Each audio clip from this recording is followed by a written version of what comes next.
शंभूनाथ जी के घर से ढोलक की थाप जोर जोर से आ रही थी। भीतर जाकर देखा तो विष्णु की बुआ खूब उछल उछल कर अपनी भाभी राधिका जी का हाथ थामे नाच रही थी। तभी विष्णु की बुआ सपना की नज़र अपने भाई पर पड़ी तो वह उन्हें भी खींचकर नचाने लगी और गुड़िया से बोली, गुड़िया जरा जोर से ढोलक बजाओ बिटिया, आज दिखा दो कि तुम्हारे हाथों में कितना दम है। गुड़िया जोश से भरकर ढोलक बजाने लगी और सपना बुआ अपने भैया भाभी को नचा नचा कर कह रही थी, भैया भाभी बधाई हो, घर के लल्ला ने आज हम सबका दामन खुशियों से भर दिया।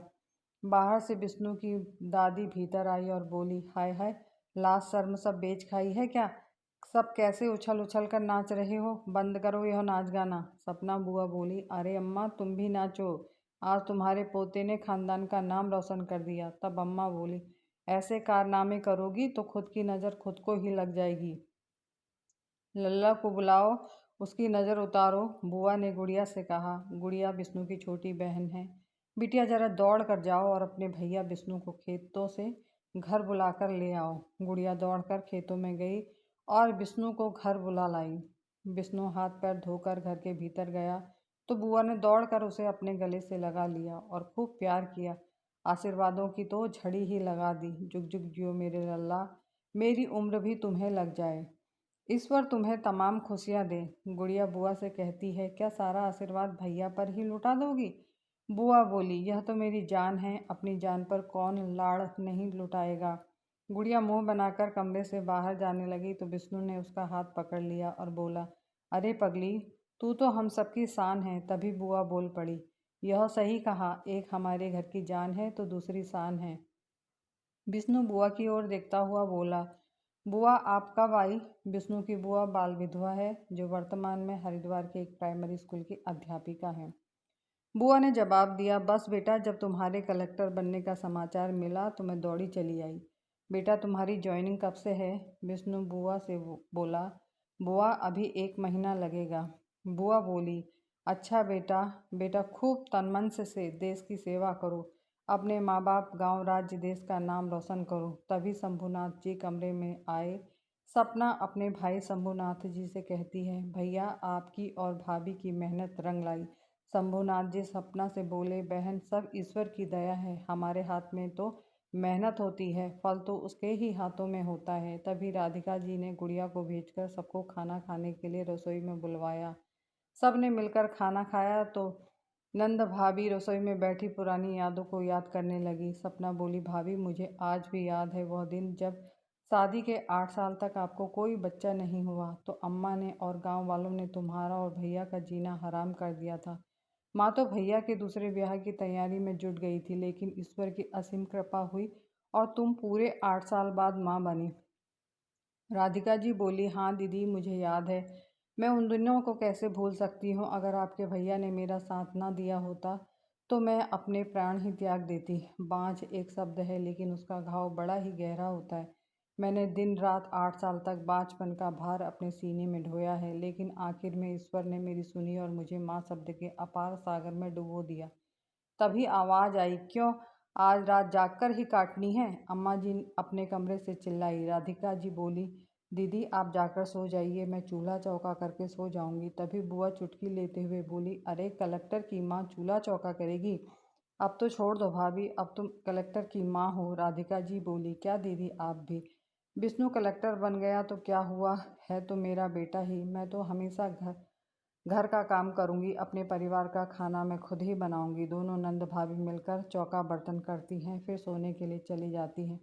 राधिका जी कमरे में जाकर देखती हैं शंभूनाथ जी कमरे में इधर उधर चक्कर काट रहे हैं। क्यों जी, क्या हुआ? राधिका जी बोली, क्या नींद नहीं आ रही है आपको? बीपी की दवाई खाई या नहीं? शंभूनाथ जी बोले, सब खा लिया राधिका, फिर भी जाने क्यों नींद नहीं आ रही है।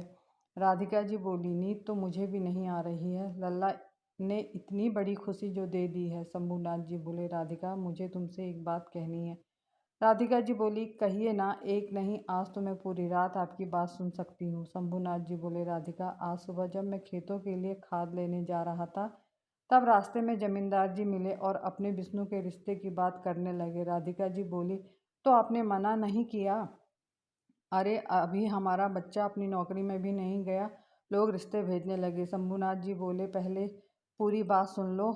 तुम्हें क्या लगता है मैंने मना नहीं किया होगा? मैंने मना किया, लेकिन उन्होंने ऐसा रिश्ता बताया कि मेरे तो होश ही उड़ गए। राधिका जी बोली, किसका रिश्ता बताया? जमींदार जी ने। शंभूनाथ जी बोले, जमींदार जी ने अपने बड़े भाई की बेटी का रिश्ता बताया।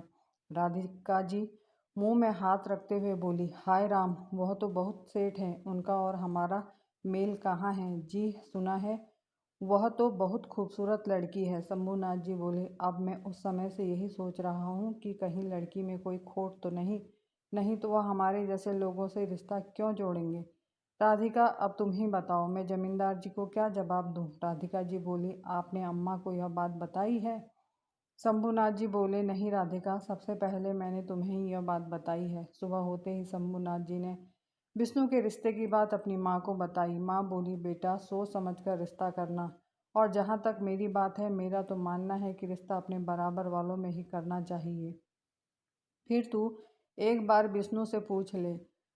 शंभूनाथ जी ने मौका देखकर विष्णु से पूछा तो विष्णु शर्माते हुए बोला, बाबूजी, आपका हर फैसला मुझे मंजूर है। शंभूनाथ जी ने कहा, बेटा यह जिंदगी भर का फैसला है, इसलिए तुम्हारी राय जानना जरूरी है।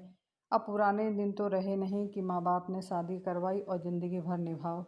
अब नया ज़माना है बेटा। विष्णु ने उस लड़की के बारे में थोड़ा थोड़ा अपने दोस्तों से सुना था कि वह बहुत सुंदर है, और एक दो बार उसे गांव में देखा भी था, इसलिए मन ही मन विष्णु उसे कहीं ना कहीं पसंद भी करता था। इसलिए उसने शंभूनाथ जी से कहा, बाबूजी, जो आपका फैसला होगा मुझे मंजूर होगा।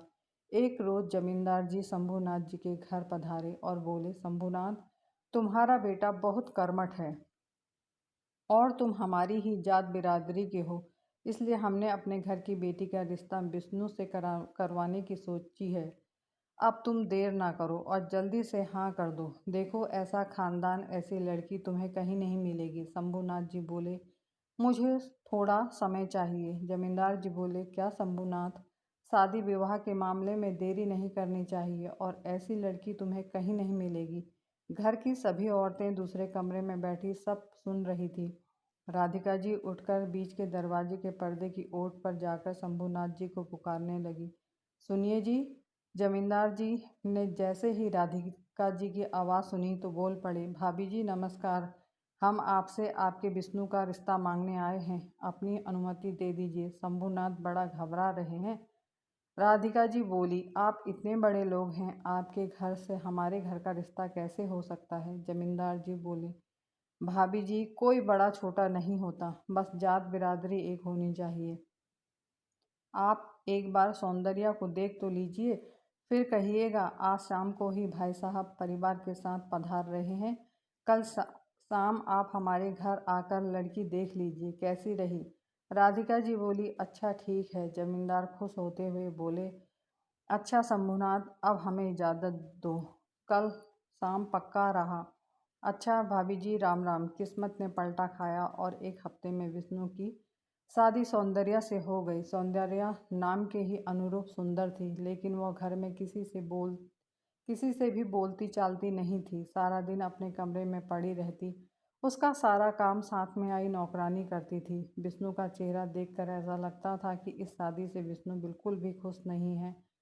कहाँ घर और बाहर के सारे काम करने वाला लड़का अब घर पर ही पड़ा रहता था।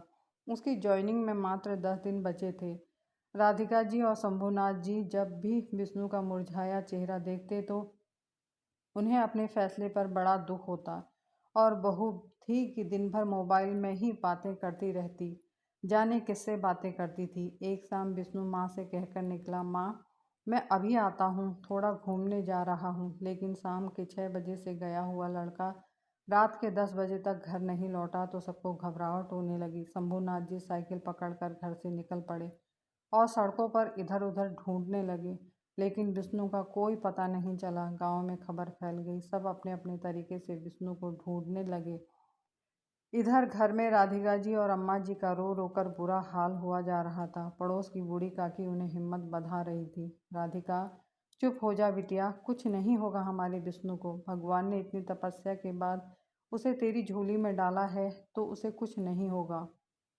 पड़ोस के ताऊ ने पूछा, किसी ने विष्णु के मोबाइल में कॉल नहीं किया? गुड़िया रोते हुए बोली, ताऊ भैया अपना मोबाइल घर पर ही छोड़ गए हैं। बेचारी अम्मा रह रह कर गश्त खा रही थी। पूरी रात गुजर गई लेकिन विष्णु का कोई पता नहीं लगा। गांव के सब लोग शंभूनाथ जी के साथ पुलिस स्टेशन गए और विष्णु के गुमशुदा होने की रिपोर्ट दर्ज करवाई। खबर सुनकर सौंदर्या के मायके वाले भी आ पहुंचे। तभी किसी ने आकर बताया कि विष्णु की लाश गन्ने के खेत में पड़ी है। सब लोग पुलिस वालों के साथ उधर ही दौड़े। देखा विष्णु की लाश गन्ने के खेत में पड़ी है।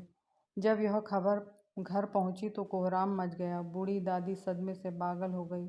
राधिका जी जो बेहोश हुई तो 2 दिन बाद हॉस्पिटल में उन्हें होश आया।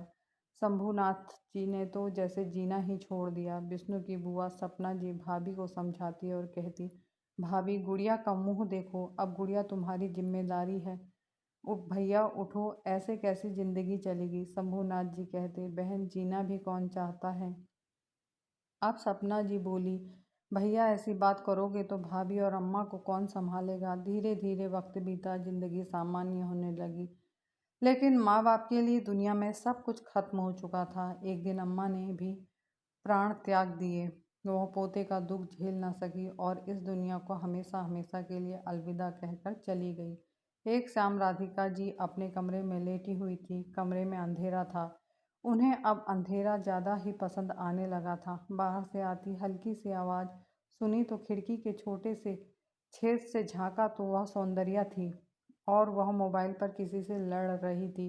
राधिका जी ने कान लगाकर गौर से सुना तो उन्हें कुछ शक हुआ। उन्होंने यह बात रात को शंभूनाथ जी को बताई। शंभूनाथ जी बोले, राधिका वह हमारी बहू है, तुम क्या बोल रही हो। राधिका जी बोली, आप कुछ भी कहो, मेरा दिल यही कह रहा है, मेरे विष्णु को मरवाने में इसी का हाथ है। अब मैं चैन से नहीं बैठने वाली। अब मैं पता लगाकर रहूंगी मेरे विष्णु को मुझसे छीनने वाला कौन है। दूसरे दिन राधिका जी ने कहा, आज घर में विष्णु की आत्मा की शांति के लिए पूजा रखी गई है और बहू उसमें तुम्हें ही बैठना होगा। बहू बोली, कितना टाइम लगेगा। राधिका जी बोली, वह तो पंडित जी ही बताएंगे। राधिका जी बोली, पंडित जी कितना समय लगेगा पूजा में। पंडित जी बोले, कम से कम 2 घंटे तो लग ही जाएंगे। पूजा प्रारंभ हुई। पंडित जी ने बहू का मोबाइल दूर रखवा दिया तो वो बोली, मैं मोबाइल को साइलेंट पर कर देती हूँ। पंडित जी बोले, नहीं, आप पूजा में बैठ रही हैं तो तन मन से पूजा में बैठना होगा, इसलिए उसे थोड़ी देर कहीं और संभाल कर रख दीजिए। राधिका जी ने गुड़िया को आंखों से इशारा किया। गुड़िया बोली, भाभी मोबाइल मुझे दे दो, मैं संभाल कर रख दूंगी। आपने इसमें लॉक तो लगाया ही होगा ना। बहू ने लॉक का नाम सुनकर मोबाइल गुड़िया को दे दिया। पूजा शुरू हो चुकी थी। राधिका जी ने विष्णु के 2 खास दोस्तों को बुलवाया और सौंदर्या का मोबाइल पुलिस चौकी भिजवाया और कहलवाया कि इसमें विष्णु की मौत का राज छुपा है। विष्णु के दोस्त मोबाइल लेकर पुलिस चौकी पहुंचे। पुलिस वालों ने साइबर वाले की मदद से उस मोबाइल का लॉक खुलवाया और सभी कॉल और मैसेज की जानकारी ली, जिसमें सौंदर्या शक के घेरे में आ चुकी थी। पुलिस वालों ने बिना देरी किए घर आकर पूजा में बैठी सौंदर्या को गिरफ्तार कर लिया। सौंदर्या को कुछ समझ में नहीं आया कि यह सब इतनी जल्दी कैसे हो गया। पुलिस सौंदर्या को पुलिस स्टेशन ले गई, जहां सौंदर्या ने अपना गुनाह कबूल किया और बयान दिया कि उसकी शादी विष्णु के साथ जबरदस्ती की गई। चाचा और पापा के दबाव में आकर उसने शादी के लिए हामी भर दी। वह किसी दूसरी जात बिरादरी के लड़के से प्यार करती थी, लेकिन पापा और चाचा को यह मंजूर नहीं था। उन्होंने मुझे धमकी दी थी कि अगर मैंने इस शादी से इनकार किया तो वह रोहित को मार देंगे। मैंने दबाव में आकर यह शादी कर ली, लेकिन मैंने विष्णु को पहली ही रात सब कुछ बता दिया था। विष्णु एक बहुत अच्छा इंसान था। सौंदर्या के प्रेमी ने अपने दोस्तों के साथ मिलकर विष्णु को मौत की घाट उतार दिया था। समय बीता, गुनाहगारों को सजा हुई, लेकिन राधिका जी और शंभूनाथ जी को इस फैसले से कोई खुशी नहीं हुई। राधिका जी ने कोर्ट में जज साहब से कहा, साहब अब आप किसी को भी फांसी पर लटका दो, उससे मेरा विष्णु तो वापस आने वाला नहीं है। वक्त का पहिया चलता रहा और 5 वर्ष बाद गुड़िया का विवाह भी हो गया। उसका एक प्यारा सा बेटा है जिसका नाम उसने विष्णु रखा है। राधिका जी और विष्णु जी का ख्याल उनकी बहन सपना जी रखती हैं। राधिका जी जब बोलने में आती हैं तो जाने क्या क्या बोलने लगती हैं। उनकी दिमागी हालत अच्छी नहीं है, हालत ठीक नहीं है। और शंभूनाथ जी तो पहले ही बहुत कम बोला करते थे, अब तो वह बिल्कुल खामोश हो गए हैं। दोस्तों, मैं जानती हूँ कहानी थोड़ा हृदय विदारक है, जिसके लिए मैं आपसे माफ़ी चाहती हूँ, लेकिन किसी की भावनाओं को आहत करने का मेरा कोई उद्देश्य नहीं है। अगर यह कहानी सुनकर आपको दुख हुआ है तो माफ़ी चाहती हूँ, लेकिन यह सत्य घटना पर आधारित है और मेरी लेखनी द्वारा किया गया एक छोटा सा प्रयास है। अगर कहानी पसंद आई हो तो चैनल को कष्ट करके सब्सक्राइब कर अवश्य कीजिएगा। साथ में लाइक भी कीजिएगा और अपने विचार, अपनी राय कमेंट बॉक्स में अवश्य व्यक्त कीजिएगा। धन्यवाद।